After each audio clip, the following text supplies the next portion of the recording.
Bueno, listo, podemos comenzar entonces. Buenos días, buenas tardes. Buenas tardes. Empezamos entonces. 16ª reunión de Retoquecitos Online. Si a la luz de nuestra investigación arrojamos una mirada que abarque el conjunto de la obra freudiana, notaremos que la necesidad de erradicar el principio de placer se presenta en 3 niveles. El de la consistencia interna de la teoría, de la doctrina, el de las consecuencias clínicas que de esta teoría se derivan, y también el de la lectura que hacemos de la naturaleza del hombre y de su cultura. Prescindir de ese principio da lugar a una doctrina, a mi entender, más consistente y simple, cuyo aspecto aún no hemos hecho más que vislumbrar. La clínica freudiana se vuelve así mucho más afín a la actual clínica lacaniana. Y el hombre y la cultura aparecen bajo un aspecto mucho más acorde a lo observable. Por eso la vez pasada propuse extraer las implicancias epistémicas, clínicas y políticas de eliminar el principio de placer, ¿no?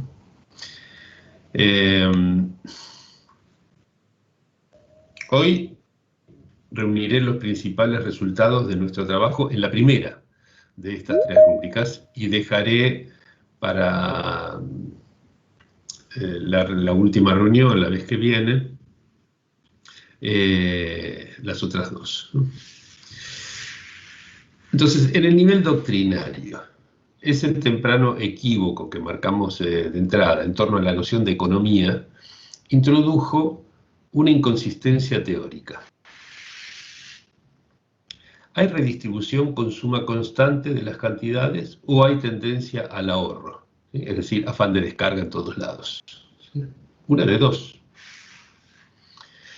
Como 1000 aspectos observables apoyan la primera opción y la segunda rebosa de consecuencias indeseables, que vimos a lo largo del año, propuse revisar la teoría descartando esta y conservando aquella. La decisión de erradicar el principio de placer no equivale a preservarlo retocado por un más allá. Evita afirmar falsedades tales como que los seres hablantes procuramos huir de los estímulos, cosa que no es así, cuando es evidente que solemos hacer acciones que los incrementen y multipliquen. Y corrige una plétora de inexactitudes en la teoría freudiana de la sexualidad, sobre todo. Entender al ser hablante como un buscador de goce, aún antes de nacer, lleva a transformar la meta pulsional, que ya no es la de cancelar el estímulo, como pensaba Freud, sino de sostenerlo. Lleva a redefinir, por ejemplo, la sublimación, que solo es desvío de la meta sexual si olvidamos que esa meta no es eliminar la excitación, sino procurarse mayores y más variados goces. Separar tajantemente la sexualidad que aspira a repetirse de las necesidades que no lo buscan, la independiza de la descarga y la pone al servicio de lo que llamé un deseo de gozar.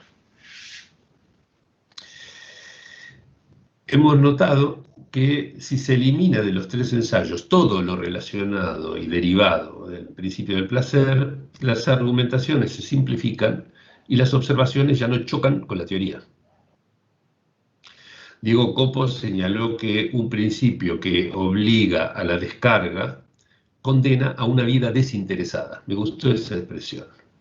La mejor plasmación de la tendencia a ahorrar excitación es la abulia. Una vida no abúlica, o sea, propiamente humana, resulta inconcebible bajo esa luz. El niño, por ejemplo, se abre al mundo porque éste lo excita, busca en la realidad lo que lo estimula, en contra del principio de placer, de entrada. Sin este principio no hace falta explicar por ejemplo, la viscosidad de la libido, ni el carácter indócil de las pulsiones sexuales, y muchos problemas teóricos se desvanecen por falsos, como por ejemplo el del masoquismo. No hay problema del masoquismo. Por apego a ese principio del placer, Freud no logró abandonar la referencia biológica, creando así lo que llamé un tobogán que lleva al suicidio del psicoanálisis. Erradicar ese principio evita entonces inconsistencias y posibilita una doctrina más sólida. Para hoy, reunir los resultados de este primer esfuerzo en el nivel doctrinario, como les decía, bajo 12 rúbricas, ¿sí? Ahora sí, vamos a poner las imágenes.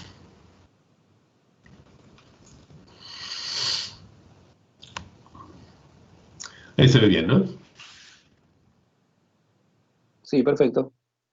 Ok. Bueno, nuestro estudio comenzó por el sueño. Para que la tesis acerca del cumplimiento de deseo sea compatible con el principio del placer, Freud supuso un conflicto entre dos instancias separadas por una censura.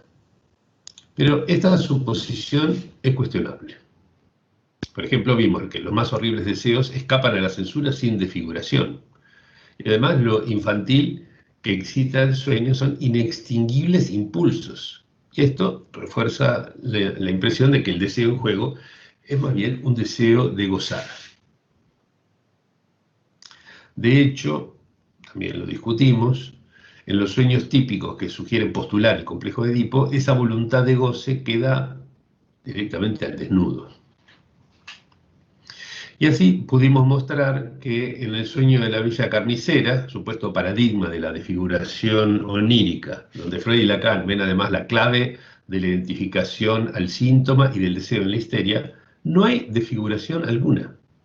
Su displacer es mentiroso, de mentirita, dije, ¿sí? Y la soñante obtiene múltiples goces, sin más disfraz que la omisión del nombre de la amiga y la sustitución de caviar por salmón ahumado en virtud de la identificación.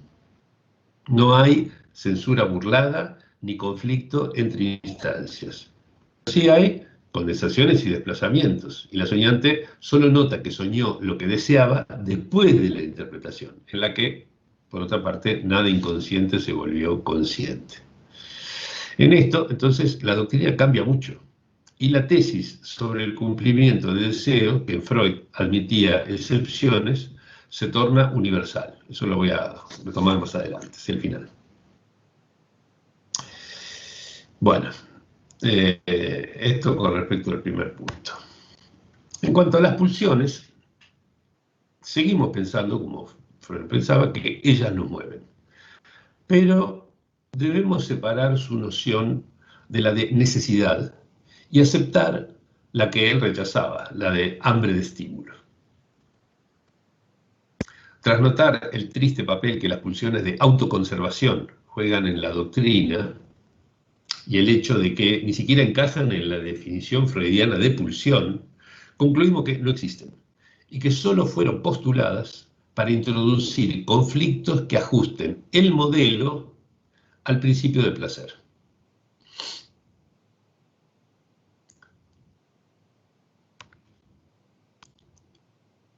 Se ve bien, ¿no? El cartelito, alguien quiso tomar el control de la reunión, parece. No, se ve perfecto. Sí, sí. Bien.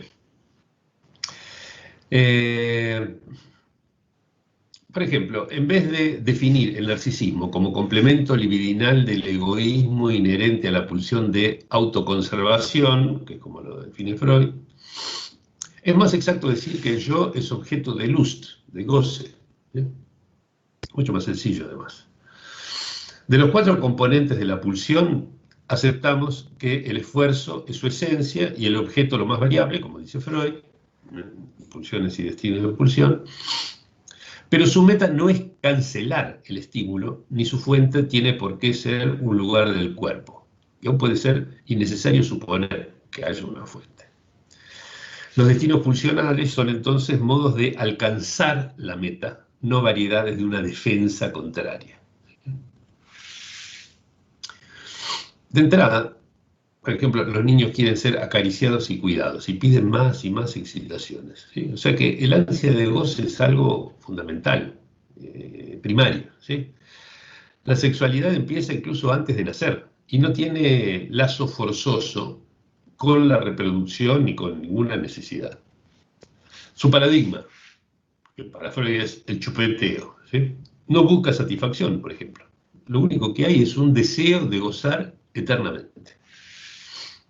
Si las pulsiones representan para Freud lo que el cuerpo requiere a la vida anímica, entonces convendría incluirlas en esta, despojarla de referencias biológicas y dejar al organismo lo que es del organismo, con sus leyes y límites propios. ¿En qué estaba? Decía esto, ¿no? Que si las pulsiones son para Freud lo que el cuerpo requiere a la vida anímica, entonces conviene incluirlas en la vida anímica, despojarlas de toda referencia biológica y dejar al organismo lo que es del organismo con sus leyes y límites propios, ¿no? Ese carácter conservador de las pulsiones quedaría entonces subsumido en la compulsión de repetir como parte de los ciclos mismos, ¿no? De repetición.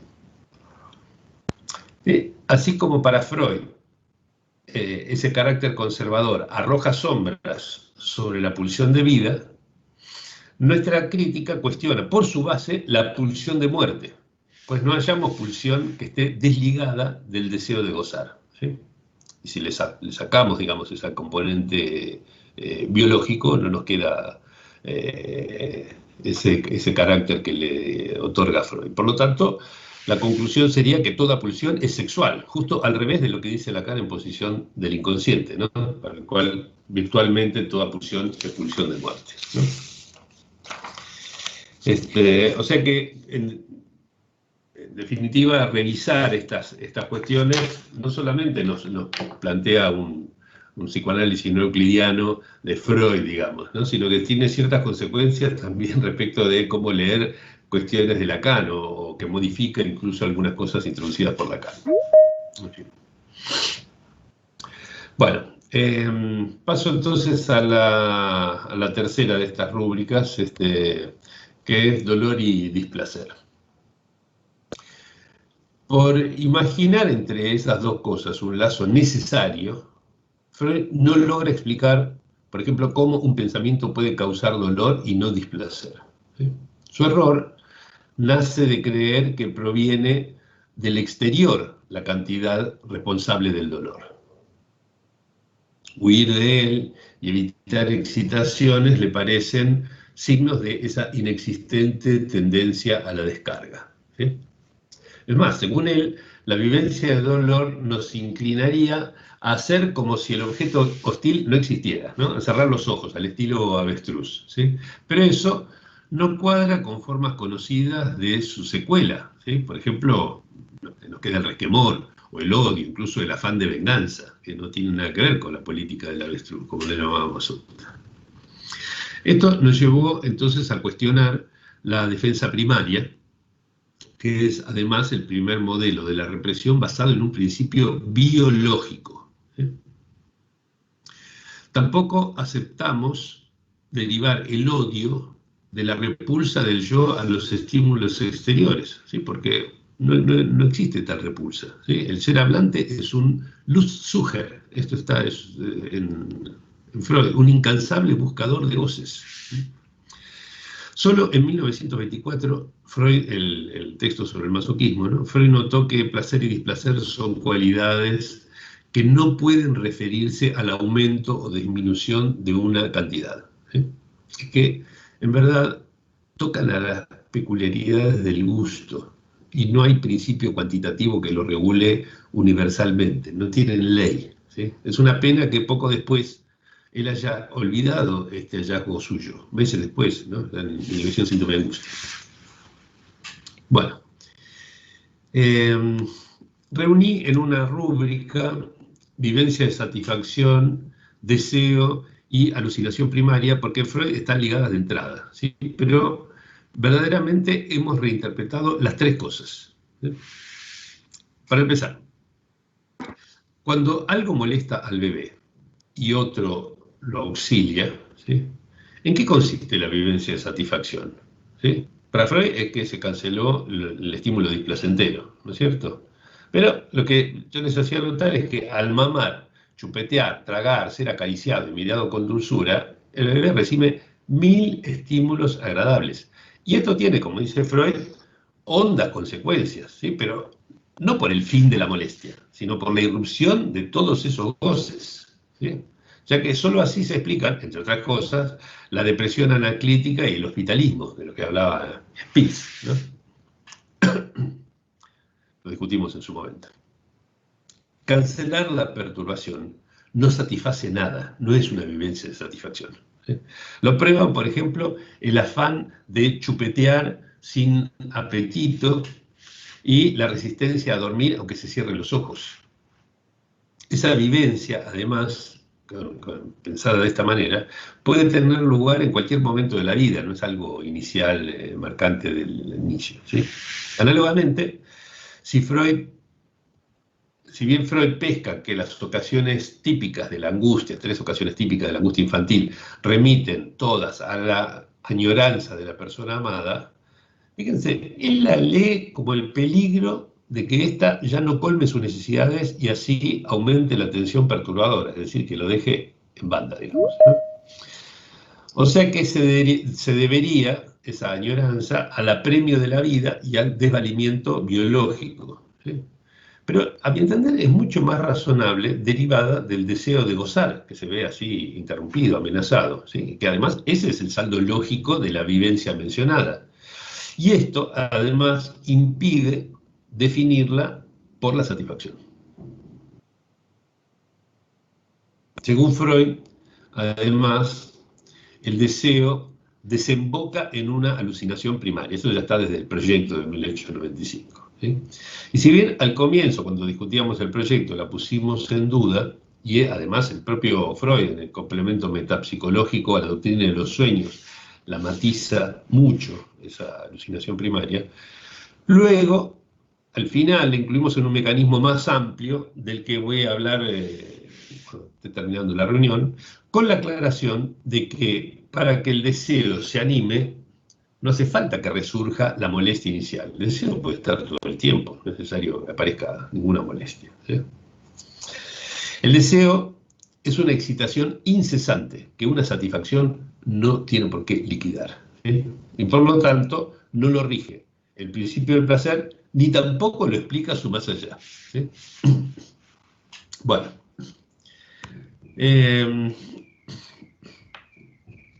Se ve ahí la quinta rúbrica, ¿no? Sí, perfecto. Bien. Entonces, como quinta rúbrica, algunas consideraciones sobre el yo y el otro, ¿sí? y temas que están relacionados con eso, ¿no? Primero, como instancia. Si el yo está hecho de representaciones, como está planteado ya desde el proyecto de psicología, 1895.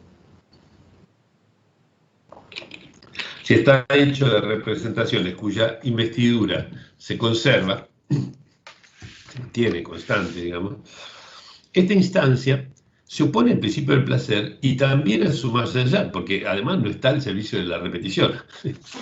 Es entonces una verdadera, es como un verdadero engendro teórico el yo planteado de esa manera, sobre todo si se pretende compatibilizarlo con el principio del placer, ¿no?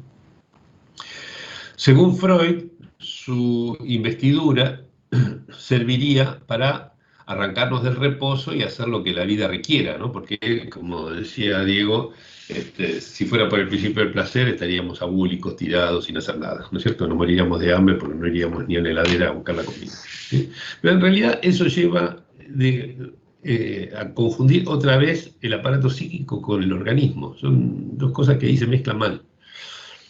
Por otro lado, nada cambia si en la descripción freudiana de Das Ding, ¿sí?, también del proyecto, ni en la del prójimo se sustituye descarga por cualquier otra señal, ¿sí? Cuando se habla de identidad de percepción, identidad de pensamiento, ¿no? Digamos, en la finalización para Freud es por una descarga. Bueno, pero si fuera por una carga, incluso, es decir, lo contrario, se vería finalizado el proceso exactamente igual, ¿sí? Es más, lograr la identidad de percepción nos lleva a esa descarga que supone Freud, ¿no? Porque identidad de percepción, ¿qué quiere decir? Que encontramos el objeto que queríamos, ¿no? Que estábamos buscando, está ahí, ¿sí? Lo que nos sucede en ese momento más bien es que nos invade la alegría, ¿sí? Y esa excitación no se aligera por el movimiento, no es que me ponga a saltar de alegría y con eso la excitación se pasa, ¿no? Porque ese estado puede durar y solamente ser interrumpido por el agotamiento directamente, ¿sí? Agotamiento del organismo, ¿sí? El goce, además de ese encuentro, ¿sí? El de la identidad de percepción, es tan cotidiano que lo notamos solamente cuando nos falta, ¿sí? Y esto, mi hipótesis es que es lo que indica la cólera, precisamente, ¿no? Cuando deja de encajar, digamos, cuando no hay identidad no logramos esa identidad de percepción, ¿no? Es cierto que, como dice Freud, nadie abandona fácilmente una posición libidinal, ni aun cuando su sustituto ya asoma, ¿sí? Pero ese objeto que nos falta, digamos, ¿sí? Por el duelo, por ejemplo, ¿sí? Era una fuente de excitaciones y de afectos absolutamente ajenos a cualquier descarga, porque la descarga es más propia del desinterés, ¿sí? Y de vuelta, si nos topamos con un ser querido al que hace tiempo no vemos, la alegría no se debe a la posibilidad de descargar la pulsión, sino más bien al recibir un poderoso estímulo, ¿sí? Incluso la viscosidad de la libido se explica mejor así. Y por último, respecto de este tema, ¿no? Freud supone que el yo placer inicial incorpora lo bueno y rechaza lo malo, y que el yo realidad final logra superar el principio de placer, ¿sí? Pero en verdad, el yo no es el ser de pura bondad, que de esto se deduciría como, por otro lado, Melanie Klein y Paul Guiraud lo notaron, ni cabe tildar de malo todo goce, que es como el correlato de esto, ¿sí? De hecho, al final, Freud deja de basar la polaridad bueno-malo en el par placer-displacer y la remite, mucho más lógico, a la oposición entre conservar y perder el amor, que es más adecuada y compatible además con el deseo de gozar, ¿no? Bueno, siguiente rúbrica. Hemos cambiado nuestra idea del dormir y el despertar en múltiples e importantes aspectos. Freud cree que el niño se duerme si ninguna necesidad o estímulo exterior lo molesta, si está satisfecho, tal como el adulto, dice, se duerme tras la cena y el sexo, ¿sí? Pero esto encaja menos con los hechos, porque sobran los contraejemplos, que con cierto ideal, ¿sí? Incluso de clase, que reencontramos en otros sitios, ¿sí? Por ejemplo, qué sé yo, el que tiene montones de necesidades sin cubrir y de todos modos se duerme, ¿sí? ¿Cómo haría para eso? El pobre, el indigente, el homeless estarían condenados al insomnio perpetuo, y más bien pueden tener un sueño pesadísimo. Ese ideal de clase, digamos, lo reencontramos como en varios lugares. Además, ¿la satisfacción sexual nos duerme? ¿Es eso lo que nos duerme? ¿O es que alcanzar esa satisfacción sexual cansa y lo que invita a dormir es el cansancio? Al fin y al cabo, les decía, un coito matinal puede despabilar. El descenso de la carga endógena, entonces, no es la condición del dormir, como opina Freud, sino su eventual consecuencia, ¿sí? Es más, usé una metáfora que es útil para esto, ¿sí? Dormir no es el premio por haber cumplido con el principio del placer y haber descargado todo lo que nos molestaba, sino la condena que el cansancio impone, ¿sí? Condena que puede llegar a la pena de muerte, porque nos obliga a dormirnos aunque estemos al volante en la ruta, por ejemplo, ¿sí? Tal descarga obligada deja al aparato presa del proceso primario y sin recurso al secundario. Y el sueño es además fuente de goce diversos, no guardián del dormir. ¿Sí? Entonces, si descartamos que haya deseo de dormir, el sueño parece más bien servir al deseo de gozar, ¿sí? Que sin necesidad de darle una ley universal, podemos decir que ese goce en Freud podría hallarse en el dormir y en Lacan en el despertar, por ejemplo, porque tenían ahí gustos diferentes. Bueno, en fin, esto con respecto a esta sexta rúbrica, ¿sí? Pasamos a esta, de la cual voy a decir poquito, pero en realidad hablamos y hablamos muchísimo a lo largo de este seminario. Empiezo diciendo que, algo que dije en su momento, que es muy seductor pensar en términos de conflicto, ¿sí? Pero, por más que nos resulte seductor, porque las historias tienen su sal en los conflictos, digamos, las historias en la literatura, el cine, el teatro, ¿no? Pero más allá de eso, que nos puede hasta fascinar, ¿sí? De hecho yo noté la fascinación que eso me producía, lo que les decía es que esa dinámica de conflicto parece ser un mito que, como decía Lacan, da forma épica a lo estructural, ¿no? Por ejemplo, Lacan logró muy bien explicar la represión sin apelar al conflicto entre instancias, ¿sí? Que Freud necesitaba para poder explicarla, ¿sí? Entonces, creo que habría que seguir esa vía que el propio Lacan sugiere en el escrito ya sobre la familia de 1938, ¿sí?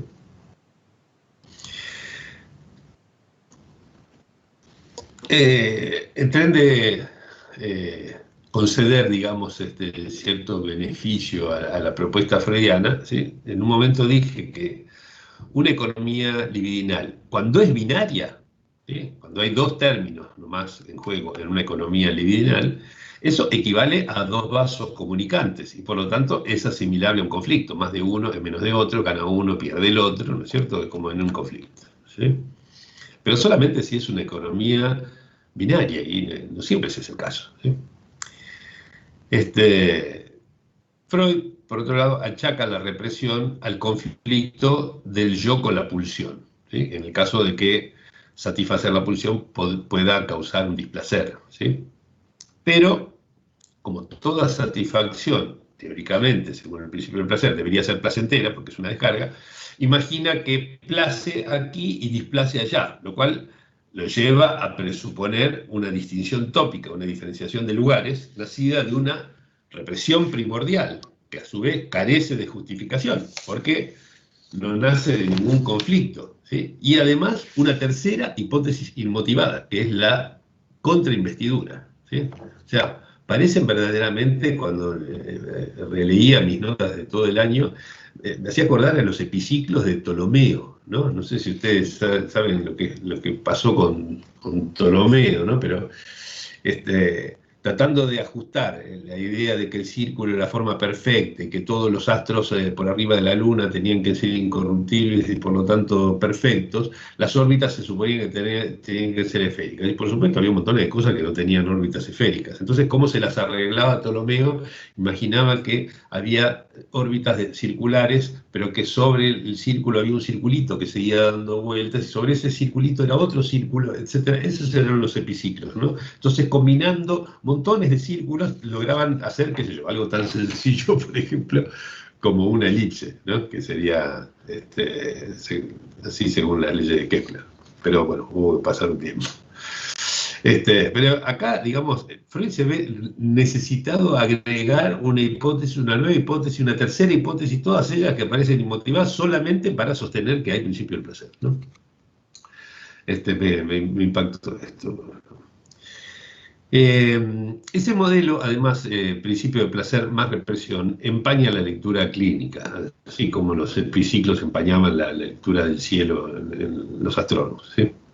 Por ejemplo, Hans preferiría que su amado padre no estorbe el juego erótico que él mantiene con la madre, ¿sí? Pero eso no prueba que haya un conflicto, ¿sí? De hecho, si leen con esta luz el caso, vean, la solución para Juanito, para Hans, es que él y el padre se queden con sus respectivas madres, no hay conflicto, ¿sí? De hecho, al final de su obra, Freud mismo nota que la idea de conflicto no es algo esencial, Es más, dice que todo lo dicho al respecto debería revisarse. Estamos de acuerdo en eso, ¿sí? Habría que revisarlo. Bueno, una nueva imagen surge para el inconsciente y el proceso primario a partir de lo que estuvimos discutiendo. En primer lugar, el desplazamiento no es que pase cierta cantidad de una representación a otra, ¿sí? Sino una representación poco investida recibe carga de otras más investidas. Y la carga que acumula le permite devenir consciente. Y vamos al texto de Freud, en definitiva es eso, ¿sí? Pero esta redistribución contraría el principio del placer en el nivel del proceso primario, pues en una representación crece la investidura, ¿sí? Cuando según la ley del proceso primario en el inconsciente, todas tenían que ir a la descarga, ¿no? Además, la condensación, o sea, como dice Freud, la sobredeterminación vinculada al equívoco y esa química de la lengua, ¿no? De la langue, ¿sí? No es más que la cara libidinal del desplazamiento, ¿sí? Y a ella se debe, por ejemplo, que al sueño no llegue lo importante, sino lo contenido múltiplemente, ¿no? Según Freud, esto, que haya esta condensación, nace de la censura, pues provoca desfiguración. Pero nuestro análisis del sueño de la bella carnicera lo pone en duda. También el humor y los tipos libidinales son descritos en función de investiduras desplazadas de una instancia a otra, por ejemplo, hacia el superyo, etc., ¿no? Lo cual viola el principio del placer, porque en una instancia la investidura crece en lugar de crecer, ¿sí? Pese a eso, Freud, que podía haber tirado ahí el principio del placer, recurre para explicarlo a conflictos entre instancias, cosa que solo es requerida por el principio del placer, ¿sí? Es más, él considera que los indestructibles procesos inconscientes y aún nuestra singularidad en el núcleo de nuestro ser son excitaciones, ¿sí? Pero entonces, ¿cómo podrían ser indestructibles en un aparato que solo descarga, ¿no? Bien, vamos a... ¿Cómo estamos de tiempo? Vamos muy bien.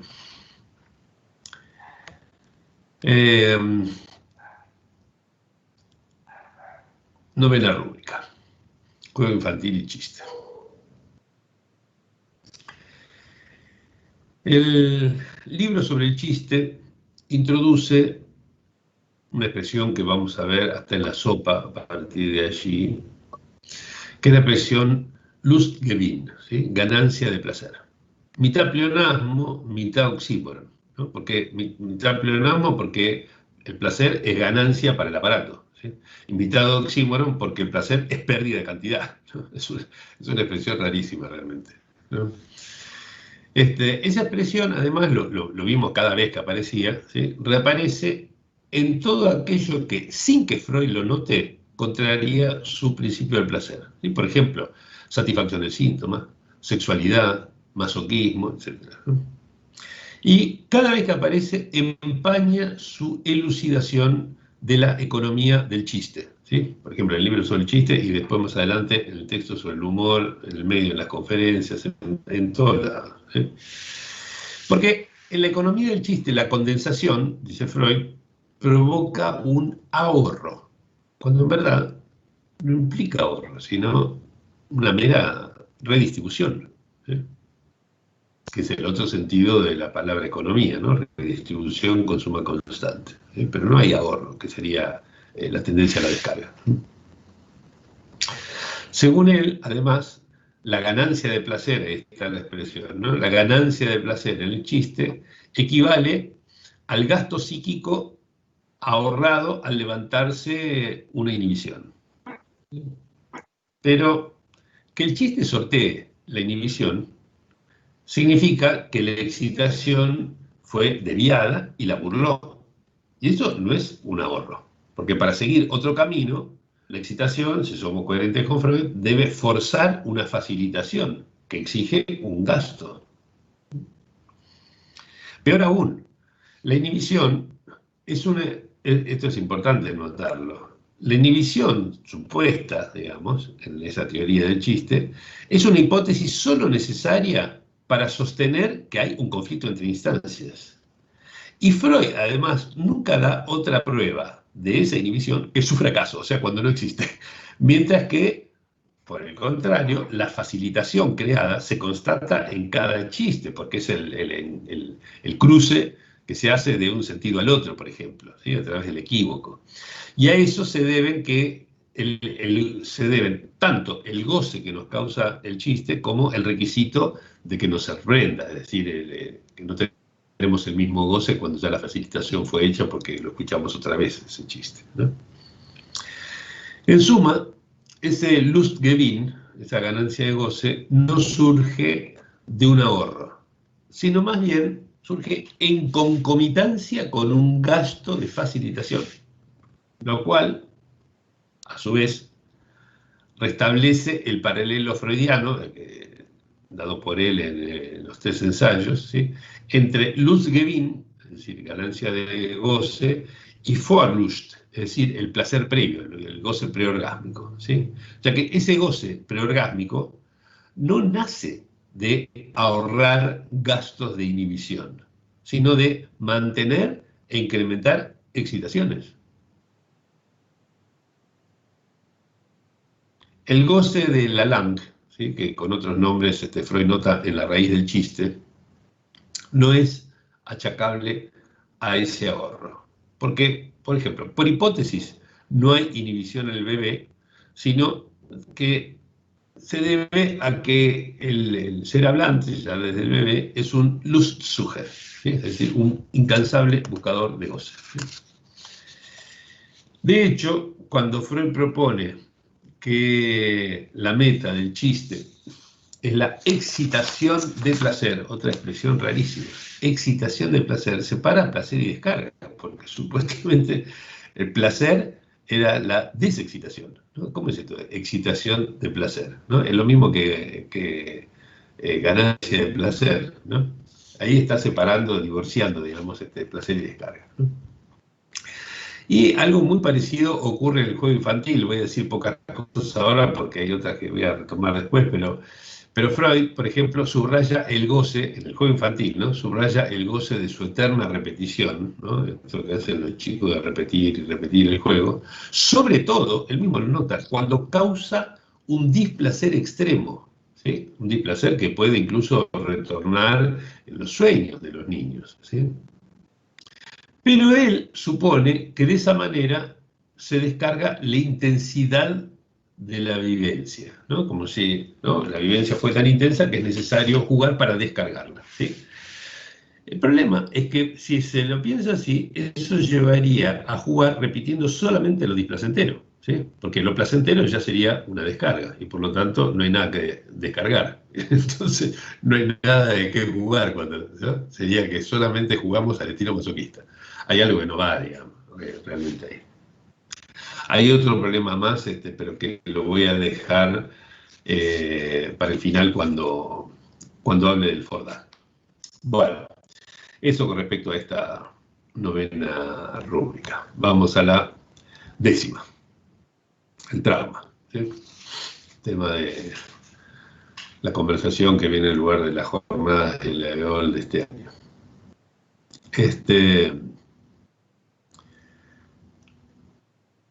No me voy a extender mucho, estuve trabajando esto en seminarios anteriores, escribí mucho sobre esto, así que seré muy breve, digamos. La novedad que incluimos aquí con esta revisión crítica de Freud. En definitiva, lo más importante es que con el trauma no hicimos más que integrarlo en el marco general de la sexualidad, ¿sí?, como parte de la sexualidad misma, digamos, ¿no? Algo, una operación sencilla, digamos. Es más, si trauma es, como conviene definirlo, me parece, una duradera perturbación de la economía de los goces, ¿sí?, lo hay en el nacimiento, ¿sí?, porque antes de nacer hay pocos y pobres goces, ¿sí?, y llegar al mundo los multiplica, ¿sí?, además de añadir 1000 objetos a las partes del propio cuerpo que para el recién nacido aún son ajenas y no integran una unidad, ¿no? Por eso, entre otras cosas, ya que hablamos de esto, hablar de un autoerotismo inicial es verdaderamente impropio, ¿sí? Lacan lo critica en varios lugares también, ese autoerotismo inicial.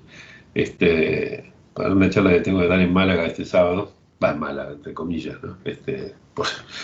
Por Zoom para Málaga, estaba repasando la conferencia en Ginebra sobre el síntoma del 75 y Lacan ahí también critica este asunto del autoerotismo inicial. ¿Qué es lo que dijimos con respecto a esto? Que es impropio hablar de autoerotismo porque esas fuentes de goce, ¿sí? Por ejemplo, la mano, la boca, etcétera, no pertenecen a ningún sí mismo, ¿sí?, al que quepa remitir ese del autoerotismo, ¿sí? Porque es necesario que haya un sí mismo para eso, ¿sí? La atención, además, se dirige a objetos excitadores que ya pueden sí estar integrados en una unidad, es decir, los primeros otros con minúsculas, ¿sí? Pero en sentido estricto, no hay autoerotismo, sino a partir del estadio del espejo, ¿sí?, cuando la imagen del cuerpo propio pasa a contarse entre los objetos y por vía de rebote constituye el cuerpo como propio y como yo, ¿sí? Entonces, no es que primero es el autoerotismo y luego viene el narcisismo, ¿no? Es a la inversa, digamos, ¿no? Tiene que haber primero el narcisismo para que se constituya el auto del autoerotismo, ¿no? Entonces, ¿por qué Freud invierte esta secuencia? Lo hace clarísimamente por apego al principio del placer, ¿sí?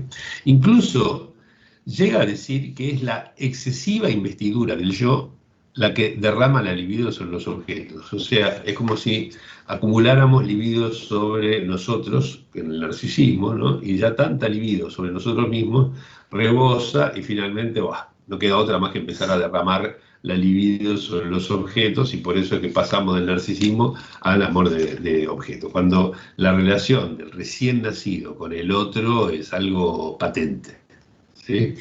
Entonces el amor objetal se puede pensar de entrada, digamos. Bueno. Entonces, esto es lo poquito que señalo sobre el trauma, aunque hayamos hablado de eso bastante. Bueno, penúltimo punto. Culpa y superyo. Como les dije hace un rato, el masoquismo verifica el principio de redistribución con suma constante, pero no la tendencia al ahorro, ¿sí? Ahora bien, la fantasía pegar a un niño, de donde se deriva una forma de masoquismo, es, según Freud, investida con placer. Escucha la expresión, investida con placer. Pero si investir es elevar la carga y la elevación es displacentera, investir con placer es otro oxímoron, ¿no? Es una contradicción total, me parece. Entonces, fíjense cómo es el pensamiento de Freud, ¿no? Se supone que una culpa de origen desconocido torna masoquista la fase sádica de ese fantasma, pegar a un niño, ¿sí? Pero, abran los ojos, suponer tal culpa solo es necesario si no cabe gozar del dolor, ¿sí? Freud lo postula ¿para qué?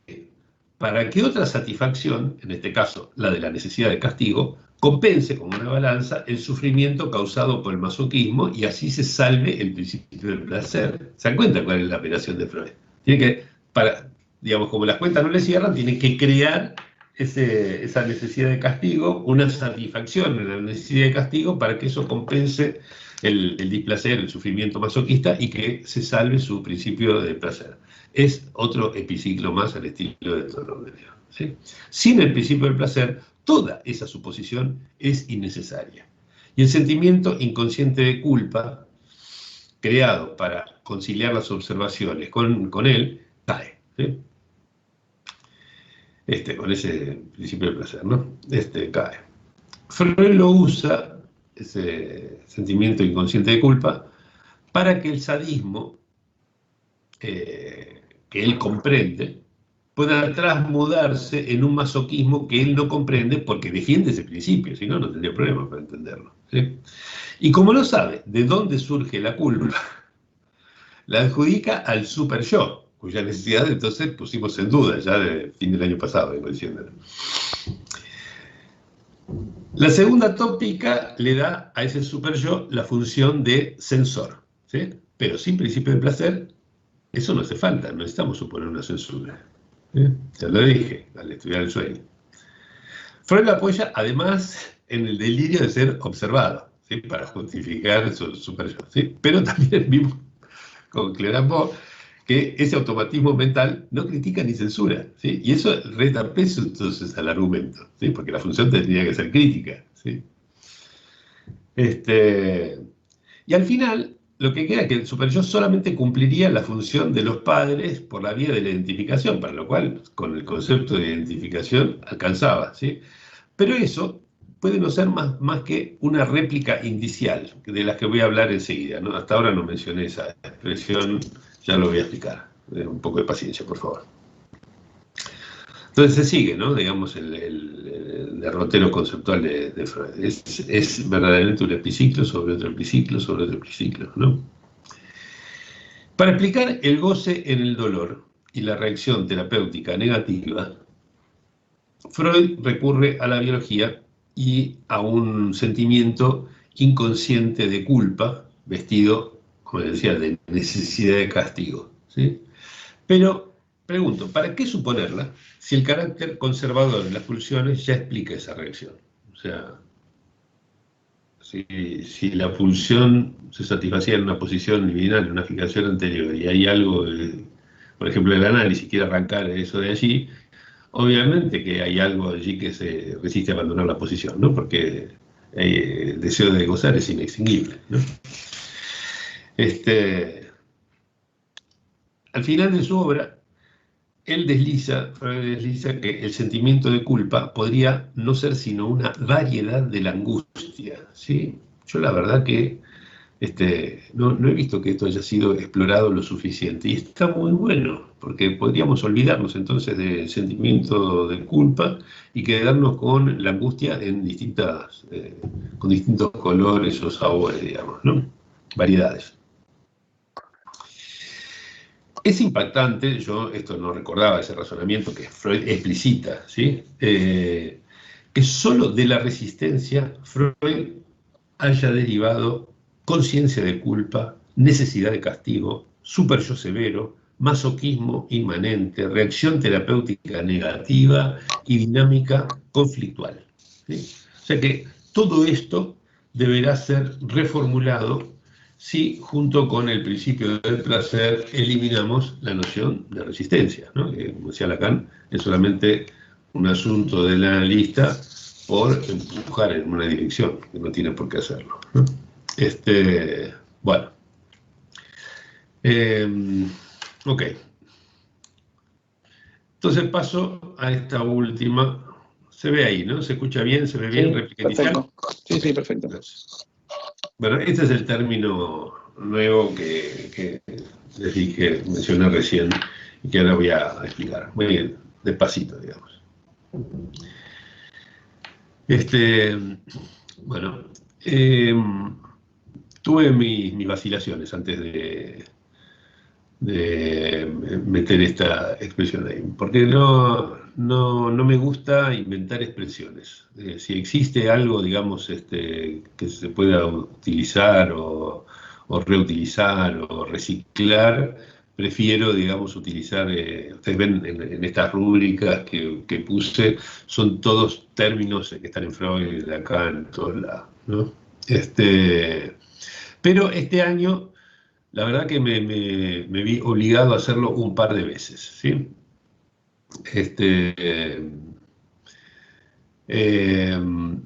Rescatar el término Lustzucher, ¿sí?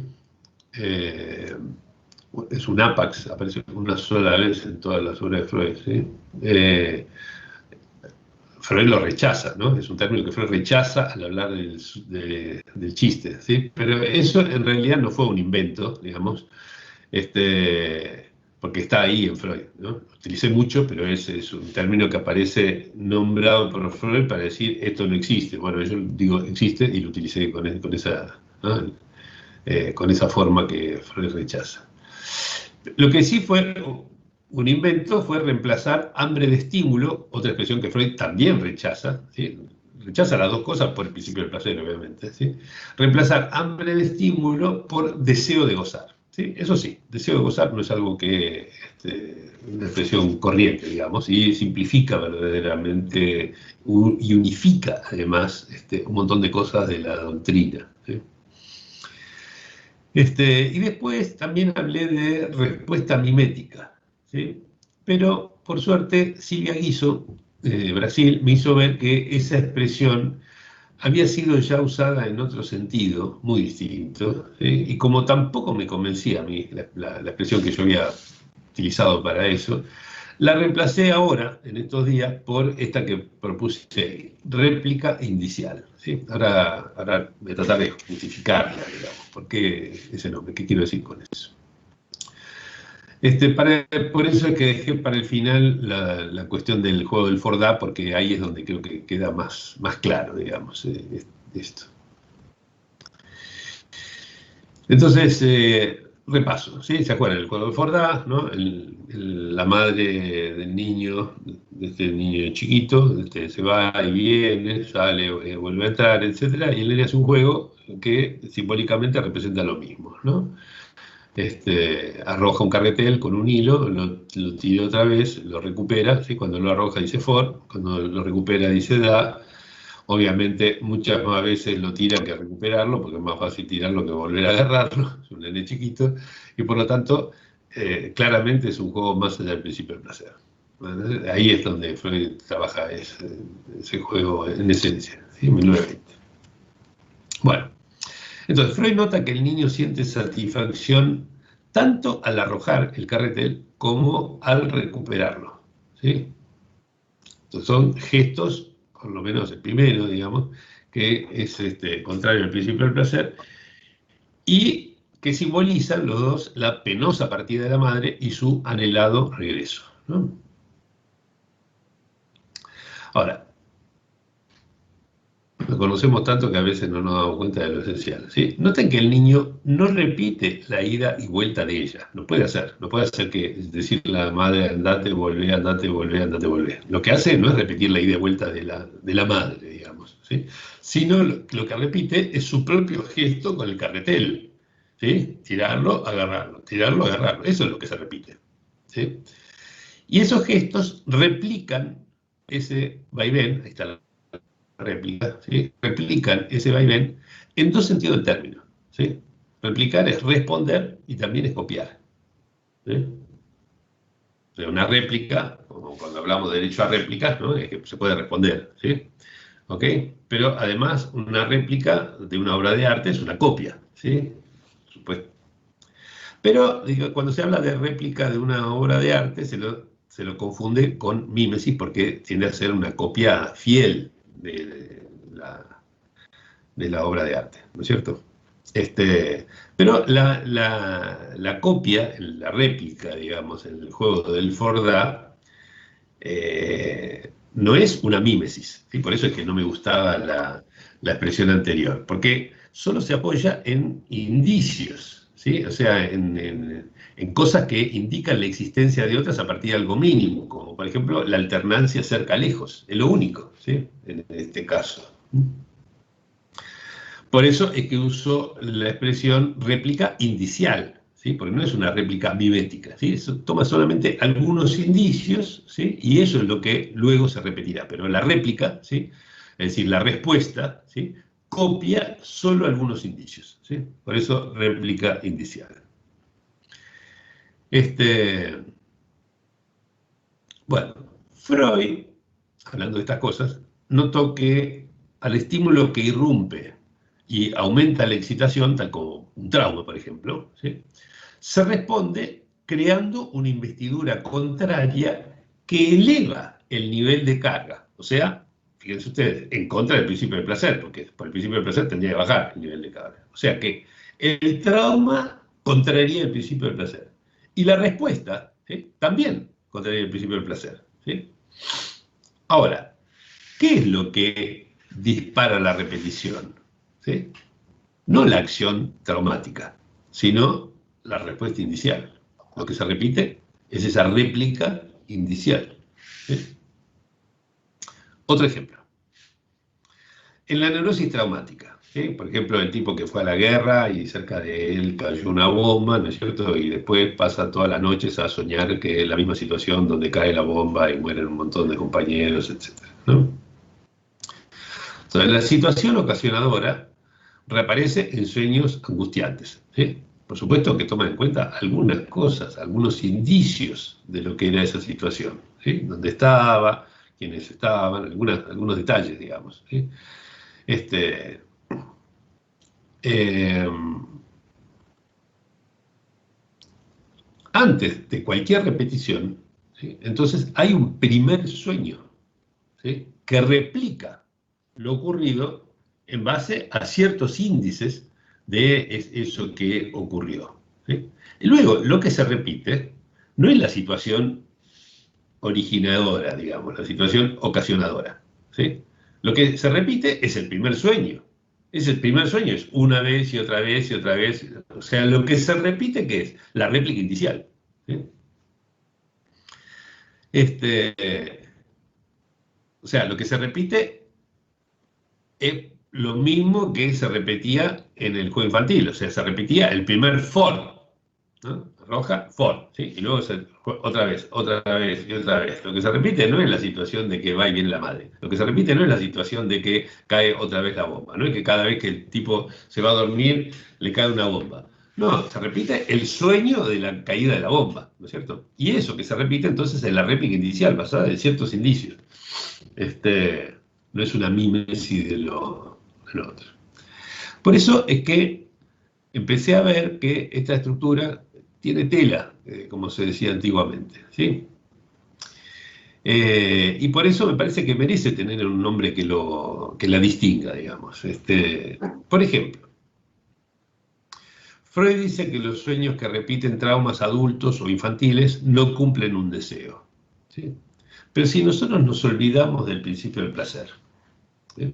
Y tenemos que ese trauma infantil provocó un aumento de excitación enorme y por lo tanto deja como secuela un deseo de gozar, como en todos los casos, ¿sí? Entonces, toda réplica indicial realiza el deseo de gozar de la experiencia traumática y la fórmula del sueño como realización de deseo recupera validez universal, ¿no? Si se toma en cuenta que el deseo es deseo de gozar, ¿sí? Análogamente, toda pulsión busca, según Freud, reproducir por inercia, esto es lo que llamaba el carácter conservador de las pulsiones, ¿no? Toda pulsión busca reproducir por inercia un estado distante en el tiempo, que fue perdido debido a la acción de fuerzas externas, ¿sí? Pero si consideramos esto que les propongo, ese estado previo podría no ser distante, sino próximo, o sea, justo lo anterior, y no ser repetido por inercia, sino por deseo de gozar, ¿sí? Por lo tanto, lo que viene después a repetirse en esa fijación pulsional, que es la réplica inicial, ¿sí? Él también dice que el complejo de Edipo deja ciertas identificaciones cuya instancia, el superyo lo discutíamos hace un rato, ¿sí? Cuya instancia obstaculiza la realización de los correspondientes deseos, los deseos edípicos, ¿sí? Lo mismo que hizo el padre, que obstaculizó la realización de esos deseos edípicos, ¿sí? Y esto de vuelta tiene la forma de una réplica inicial, ¿sí? O sea, al obstáculo no responde una vía alternativa, sino algo que reproduce ese obstáculo, bajo la forma de identificación, en este caso, ¿sí? Y luego lo que se conserva no es el obstáculo paterno, sino su réplica inicial que permanece, ¿sí? Para Freud, por ejemplo, el malestar en la cultura, el porvenir de una ilusión, ¿sí? Para Freud, el otro reclama y pone una renuncia de lo pulsional, ¿sí? hay como un círculo allí vicioso, virtuoso, según como se lo quiera ver, ¿no? El otro impone una renuncia a lo pulsional que crea la eticidad de la conciencia moral y esta reclama más renuncia a lo pulsional, ¿no? Que así se va siguiendo. Y esa sería la explicación freudiana del malestar en la cultura, por ejemplo, ¿sí? Pero sin principio de placer, esto se explica mucho más sencillo y mejor, ¿entender? Como repetición de la réplica indicial del goce hallado en esa renuncia, ¿sí? Por ejemplo, por amor al padre, ¿sí? Y a su vez admite dos generalizaciones muy razonables, sin necesidad de caer en las aplicaciones un poco alambicadas y llenas de triciclo que tiene que hacer Freud. Dos generalizaciones, en dos direcciones distintas, ¿no? Por un lado, Freud nota que, aunque la causa de una represión cese, la compulsión de repetir perpetúa la respuesta como si no hubiera cesado, ¿sí? Y por eso es que deviene un factor de fijación, ¿no? Esa misma compulsión de repetición es lo que hace que quede fijada, digamos. Entonces, lo que se repite no es otra cosa que la primera respuesta al trauma, es decir, su réplica inicial, ¿sí? Y además, ese mecanismo, ¿sí?, que les decía recién, el otro crea la conciencia moral que reclama más renuncia de lo pulsional, etc., es un modo de réplica inicial que origina la compulsión de repetir, ¿sí? Esta noción, además, tiene mucha riqueza, porque permite también repensar todo lo que Freud llamó pulsión de muerte, ¿sí? Les daba un ejemplo muy comentado por Lacan, por ejemplo, por Miller también. Si gracias al aparato significante, que hay aparato significante, una rata puede estimular, por ejemplo, en un laboratorio, ¿sí?, su propio centro de placer, lo va a hacer hasta morir, como puede pasar en cualquier adicción, ¿sí? Pero lo que les decía es que esa muerte no es la meta pulsional, sino la consecuencia de que el organismo no aguanta la repetición infinita. Tiene sus límites biológicos, ¿sí? Por eso les proponía como orientación, dejemos la pulsión al psicoanálisis y al aparato psíquico y el organismo a la biología, ¿sí? No pongamos biología en la pulsión. De ahí surgen un montón de problemas, ¿sí?, incluido todo ese tobogán biológico del que hablé varias veces. Entonces, en definitiva, a la enorme especulación freudiana sobre la pulsión de muerte, que ni los contemporáneos de él seguían, ¿sí?, les propongo sustituir esta pequeña hipótesis de la réplica indicial, que además tiene la ventaja de que se inserta sin ningún forzamiento en la trama de las nociones, por ejemplo, de vivencia de satisfacción. Algunas les mencioné recién, ¿no? Vivencia de satisfacción, trauma, deseo de gozar, incluso compulsión de repetir, por supuesto. Y especulo, hay que pensarlo bien, hay que detallarlo, pero podría ser también el estadio del espejo, como réplica indicial, la alucinación primaria, por supuesto, y aún cualquier idea de representación. Bueno, por eso es que dejé esto para el final y me extendí, disculpen que me extendí bastante en este punto, pero lo que pasó fue que realmente es un saldo de saber que me sorprendió por completo. O sea, hay cosas que yo había previsto que iban a modificarse en cierta dirección antes de arrancar, porque tengo bastante fresco, digamos, la obra freudiana, y me imaginaba, entendiendo su arquitectura, cómo se iban a modificar. Otras cosas que me sorprendieron realmente, pero lo que más me sorprendió fue, digamos, la creación de este saldo de saber de un montón de cosas que se anudan alrededor de esta de esta noción, en la que veo además una enorme potencia heurística, ¿sí? Bueno, en fin, no quiero ir hablando demasiado. La próxima vez, ahí tienen los 12 puntos de los que hablamos hoy, que es solamente las consecuencias en el plano doctrinario, epistémico, de lo que estuvimos viendo hasta ahora, ¿sí? La próxima vez voy a tratar de resumir las consecuencias clínicas, en lo cual incluyo lo que discutimos acerca del síntoma, porque me parecía lógico trabajar clínica y síntoma como inverso y reverso de los problemas. Y también las que le decía relativas al malestar cultural y a cómo pensamos la naturaleza del hombre, ¿no? Cosa que ya empezamos a ver con este asunto del Lustsucher, ¿sí? El buscador incansable de voces. También, como esto va a ser bastante más breve que todo esto, voy a dejar la palabra a Clarisa Kisilov, que viene preparando un trabajo de revisión y de crítica también de algunas cosas que estuvimos diciendo aquí, y los dos colaboradores del seminario, Susana Reif y Diego Copo, y también, por supuesto, quienes deseen plantear cosas, conversar. Voy a tratar de que quede un buen tiempo al final como para una conversación, es la última reunión.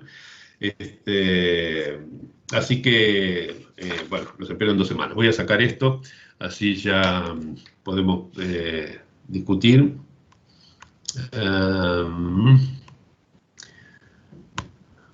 Bueno, entonces, ya saqué la pantalla, ahora nos vemos las caras. Sí, sí, sí. Muy bien, aquí estamos. Hola Clarisa, ¿qué tal? ¿Cómo estás? Estás muteada, así que no te puedo escuchar, pero de todos modos te veo allí. Bueno, ok.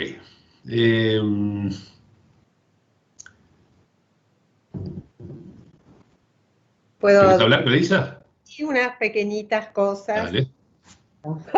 El panorama. em, lo primero que quiero decir es que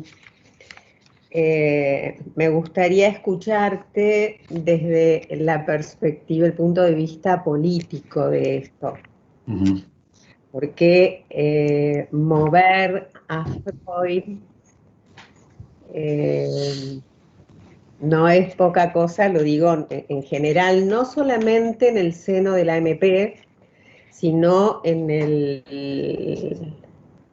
casi te diría en el, digo lo que se me ocurre, en el anquilosamiento de la lectura que hay por fuera de la MP, porque nosotros no estamos solos en el mundo, ¿no? Uh-huh. Y me gustaría un poco conocer tu opinión cuando dijiste de que discuto algunas cosas de lo que por ahí estuve pensando. Lo digo me gusta, me parece que de hecho el efecto en las jóvenes generaciones es dejar de leer a Freud. Entonces, creo que por lo menos, bueno, ahí me contesto un poco yo en lo político, ¿no? Creo que Freud merece vivificarse. Por otro lado, pensaba cuando hablabas, ¿no? Porque hablamos de Freud como si Freud hubiera estado solo. Uh-huh. Y a veces, ¿no? ¿Con quién se conversa? O sea, Lacan vino después y ellos no, Freud por lo menos no conversó con Lacan, ¿no? Y a veces uno lee cosas que decían sus contemporáneos y algunas eran bastante delirantes y otras no, o no, eran, digo delirantes entre comillas, yo no puedo decir tanto de eso, pero de hecho el polo que se arma en Berlín desplaza, ¿no? El campo freudiano de Viena a lo nuevo de la clínica misma, ¿no? Uh-huh. Que había en Berlín. Eso un poco por lo político y el nivel de actualidad para vos. Esa es una pregunta. Y después, cuando hablabas de las variaciones de angustia en relación al sentimiento inconsciente de culpa, ¿era? Sí. Una vez me llamó muchísimo la atención una vez leyendo cómo Freud nombraba la agorafobia como el síntoma de la angustia de andar por la calle. Uh-huh. Me gustó mucho porque digo, ¿no? Como que la angustia también para, bueno, eso, cosas que uno va pensando. Pero ahí no entendí cuál. ¿Hay una pregunta o solo es un comentario este? Se me juntó esto de una manera que Freud tiene de nombrar la angustia como en relación a la agorafobia. Sí, sí, me Angustia. acuerdo. Nada. Pero eso es una asociación. Lo otro tiene que ver con que me parece que como te lo escribí, tu recorrido es enorme y lleva a pensar muchas cosas que las tenemos como muy, que las hemos dejado, ¿no? de interrogar. Sí, mira, te agradezco mucho la pregunta. Yo dije que iba a hablar de las consecuencias políticas. La verdad que no sé si mucho voy a poder decir porque es un tema muy complicado, digamos, pero yo mencioné una cosa que encontré en Freud, este, que me resultó pacificadora, digamos, e hice una analogía que planteé de entrada en la primera reunión del seminario, que también como que me orientó, ¿sí? En relación a esto, qué es lo que estamos haciendo. Y está muy bien pensar, digamos, en esto, en estas consecuencias políticas, etc. Porque la primera cuestión que a mí me tranquilizó en Freud, ¿sí?, fue leyendo las cosas que él mismo dice sobre la historia del movimiento psicoanalítico, ¿no?, y las secesiones, etc. Él consideraba una secesión, lo define así, casi textualmente, traje la cita en su momento, no la recuerdo exacto, pero quedarse con una pieza de la doctrina analítica y olvidarse del resto, y hacer de eso como toda la teoría. Por ejemplo, qué sé yo, no sé, hacer el trauma del nacimiento es todo, ¿sí? Entonces hay que tratar el trauma del nacimiento, y ya está, y, en fin. O diversas otras cosas que pasaron con Steckel, con Adler, con lo que sea, ¿no? Con Jung también. Acá lo que estamos haciendo es al revés, estamos conservando de toda la teoría, y hay una pieza que nos parece que hace ruido con la teoría, tratando de hacer la doctrina más sólida, justamente, incluso hasta como se simplifica, y hay cosas que, qué sé yo, la tesis a Freud debe haber lamentado mucho haber tenido que abandonar su principio económico en 1925, ¿no es cierto? Bueno, no es necesario abandonarlo. Debe haber lamentado mucho que su tesis del sueño como cumplimiento del deseo tuviera algunas excepciones, ¿no es cierto? Le devolvemos la universalidad. Es decir, hay cosas de la doctrina que se hacen más robustas, realmente, que mejoran, ¿sí?, de esa manera. Hay cosas que resultan problemas que se desarman por innecesarios directamente, como falsos problemas, o sea que se transforma en una doctrina mucho más sólida, transparente, etc. O sea que no estamos yendo contra Freud, ¿sí? Estamos criticando en Freud una cosa, ¿no es cierto?, para crear una doctrina freudiana, esto es importante, una doctrina freudiana que sea más consistente. Este es digamos, como yo me enmarco en el primer cuestión política, y esto se podría leer que es una secesión, esto no lo es, ¿no? Y la segunda cuestión que le introduje de entrada fue una analogía con las geometrías no euclidianas, ¿sí? Es decir, desde hace varios siglos se vio que de todos los postulados de la geometría de Euclides había uno que no parecía bien justificado y que la gente desconfiaba de que se llevara muy bien con el resto de los axiomas, ¿no? Y que tal vez se podía sustituir por otro o quitar o lo que sea, ¿no? El quinto postulado famoso, el de las paralelas, ¿no?, que dice que dado una recta y un punto exterior, solamente puede pasar una paralela a la primera que pase por ese punto, ¿no? Ese es el quinto postulado de Euclides. Y en el siglo XIX, dos tipos, independientemente, que se fijaron qué pasaba si sacaban ese postulado, ¿sí?, y lo retocaban un poco, ¿sí?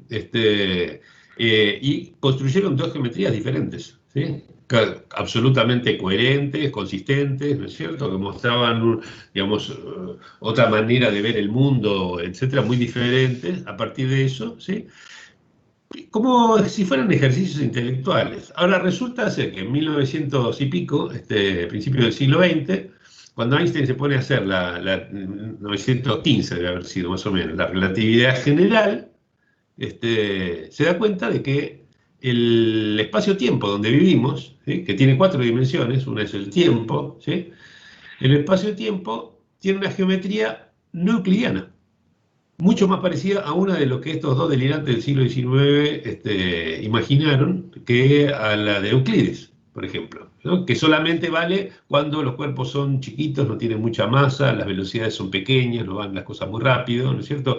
Euclides es como una forma aproximada de otra geometría que es la de Riemann, ¿sí?, si mal no recuerdo. Entonces, yo creo que acá estamos haciendo algo parecido, ¿sí? Estamos tomando un postulado de Freud, que es el principio del placer, y viendo qué hacemos si lo retocamos un poco, lo eliminamos, ¿no es cierto? ¿Qué queda como la doctrina? ¿Sí? Entonces, si quieren, lo que podemos llamar que estamos haciendo un psicoanálisis no euclidiano, ¿sí? Y que la gente elija, digamos, después, si les parece que resulta útil para la clínica, ¿no? Lo tiene a mano, igual que a Einstein le vino muy bien tener la geometría de Riemann ya hecha, porque la había hecho un tipo antes que la necesitara nadie, ¿sí?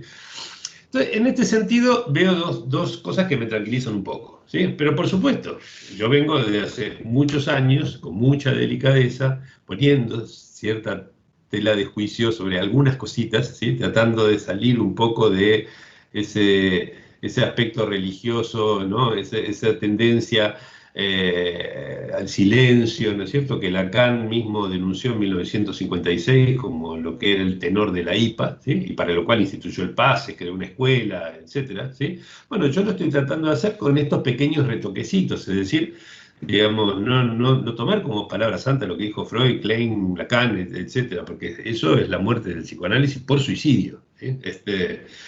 Entonces, si hay algo que vale la pena pensar, repensar, etcétera, bárbaro. Y yo creo que incluso puede motivar a que la gente, como vos decías, ya no leen a Freud, casi no leen a Freud, ni leen a los interlocutores de Freud, por supuesto. Nosotros acá estuvimos hablando de algunos.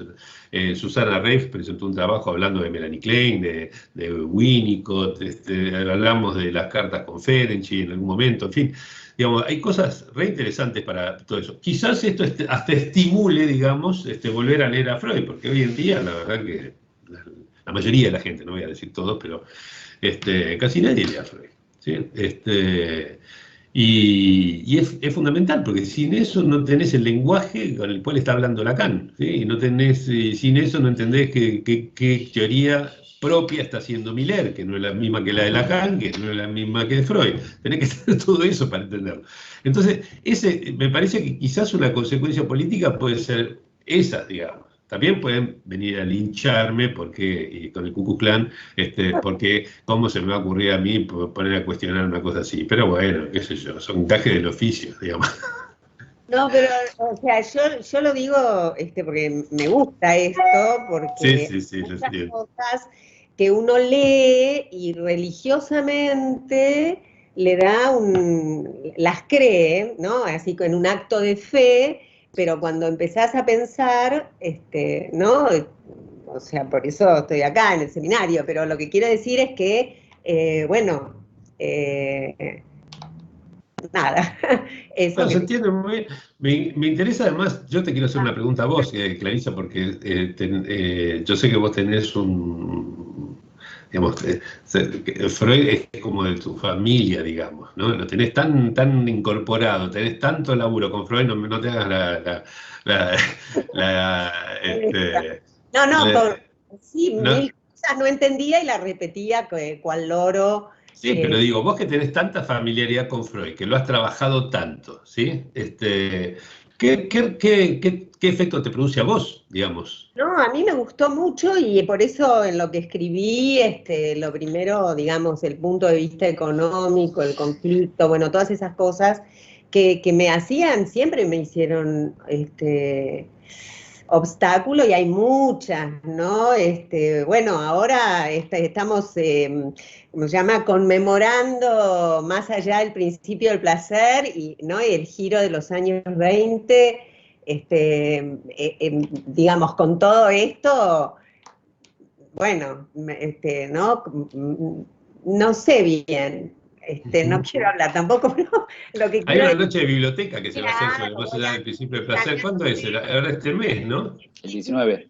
19. El 19, sí, yo me anoté también. Sí, quiero ver qué es lo que van a decir al respecto. Los colegas, quiero escuchar, pero por eso te decía, más allá de la MP, cuando uno escucha gente de la Escuela Freudiana de Buenos Aires, o sea, cierta apelación a cierta casi cuestión religiosa o dogmática, ¿no? Que me gusta esto, me resulta un esfuerzo intelectual importante, porque está muy arraigado en nuestra formación. Y también hablando de esto que estás diciendo vos, de cómo es lo nuevo, perdón, porque La lo réplica inicial. inicial, me parece que hay algo de una lectura también, ¿no? Que hay un Freud,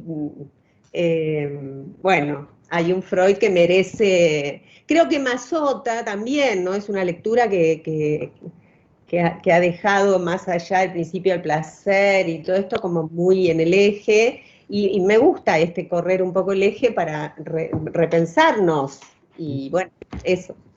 Sí, inclusive, te digo, a mí me sorprendió, lo mencioné recién, una de las conclusiones de todo este recorrido, por ejemplo, lleva a cuestionar algo que dijo Lacan.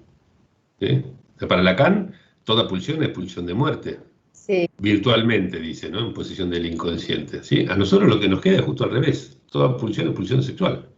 ¿Sí? Y no es pulsión de muerte. ¿Sí?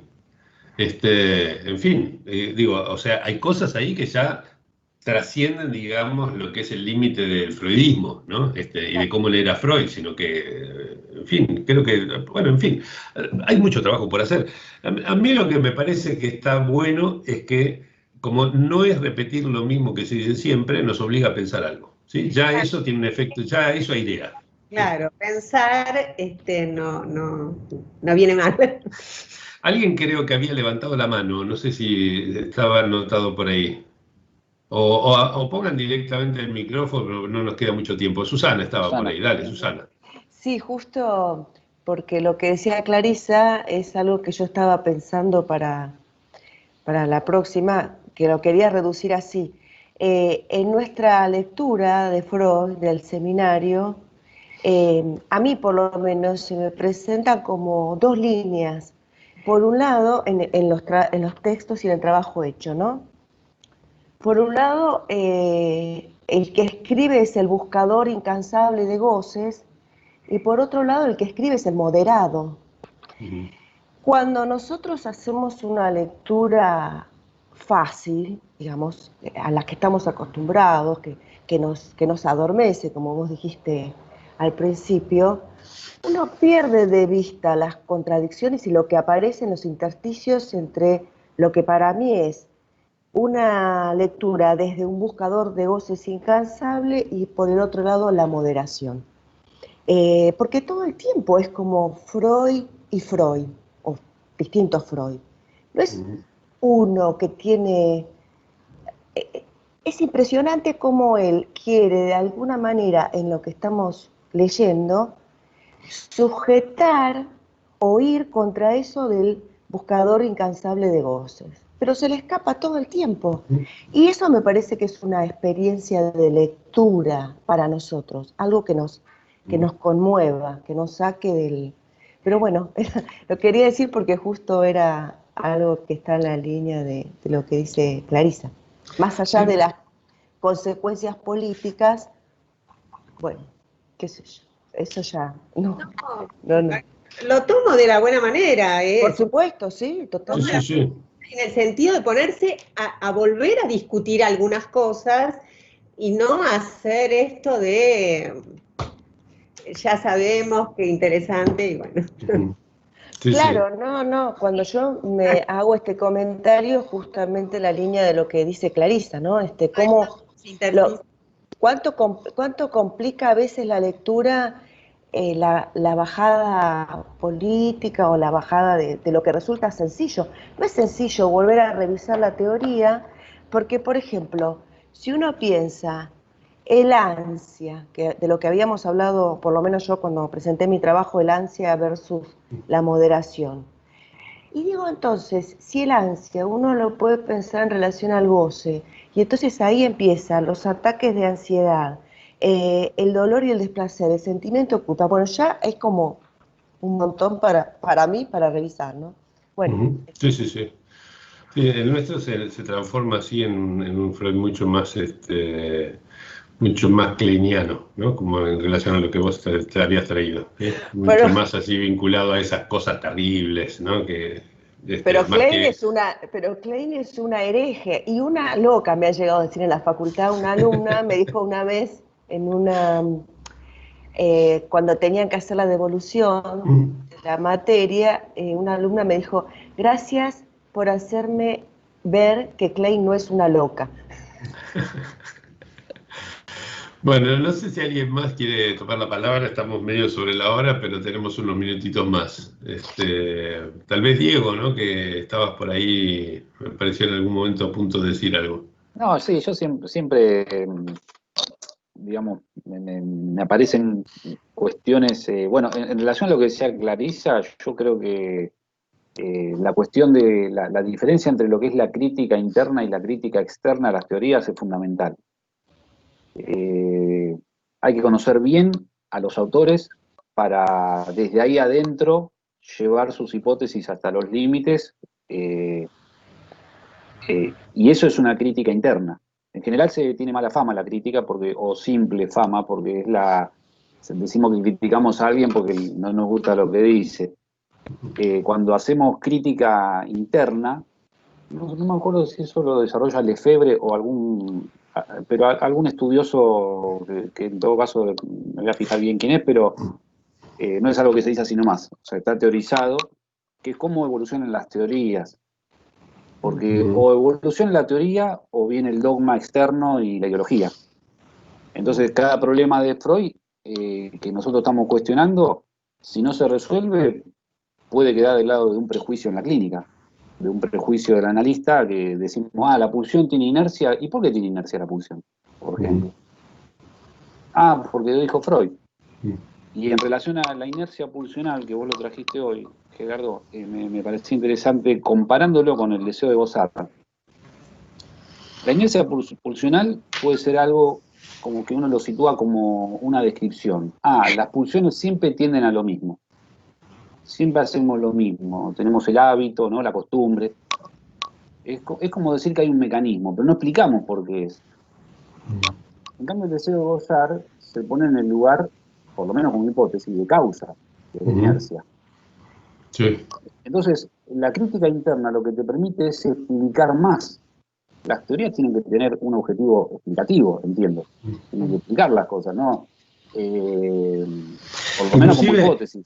Inclusive, Diego, agradezco además ese comentario porque hace unos años, yo la verdad que sé muy pocas cosas de autismo y tengo muy poca clínica al respecto. Más bien me vi llevado, digamos, por carteles, por supervisiones, etcétera, que por mi propia clínica a trabajar las cuestiones del autismo, ¿no? Pero la cuestión de la teoría de Loran, ¿sí? De la forclusión del agujero, por ejemplo, a mí no me resultaba comprensible, ¿no? Mirá que leí cosas escritas por Loran al respecto, inclusive lo trabajamos en el seminario del campo freudiano de La Plata, que estaba Gabriel Tanevich, que es un capo explicando esas cosas, y que maneja bien la teoría del autismo, tiene mucha clínica, etcétera. No llegaba a entender muy bien la noción de Eric Loran de forclusión del agujero, ¿no? Sin embargo, cuando estaba preparando lo de hoy, en un momento, ¡pum!, me cayó una ficha. Me pareció que frente a la vivencia de satisfacción, releída a la manera que les propuse hoy, digamos, no por cancelación de una molestia, digamos, ¿no es cierto? ¿Sí? Como están las peculiaridades del gusto, ¿sí? Puede suceder que todos esos estímulos que recibe el niño, ¿sí?, en ese momento disgusten. ¿Sí? Así como a Lars, el de Lars y la chica real, ¿no? Cuando lo acariciaban, ¿sí?, le dolía en lugar de que le resultara agradable, ¿no? Entonces, el resultado, el tipo de huella que eso deja es distinto que si agrada, ¿sí? Y por lo tanto, me parece que lo que Laurent llamaba la forclusión del agujero puede ser efecto, digamos, de dos respuestas distintas a esa primera vivencia. ¿Sí? Puede haber un gusto, ¿sí? O puede haber un disgusto inicial. Y si hay un disgusto inicial, entonces, ¿por qué ir a buscar al otro para repetir la vivencia? Y ahí tenés la manera de cómo el tipo de huella te define qué tipo de relación hay con el otro. ¿Está? Digo, estoy improvisándolo, tendría que pensarlo bien, pero digo, me resultó interesante porque es una noción muy sencilla, la del deseo de gozar, una relectura que me parece mejor de la vivencia de satisfacción que pensar que es simplemente porque se canceló una molestia.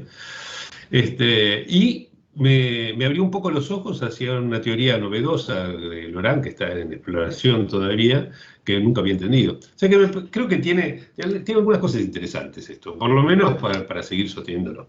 Se nos pasó la hora, les agradezco mucho a todos por la participación y la presencia. En 2 semanas, en la última reunión, todo lo que se les haya quedado en el tintero que quieran decir es una muy buena oportunidad porque va a haber más tiempo para la charla en la próxima reunión. Nos vemos. Chao. Adiós. Chao, chao.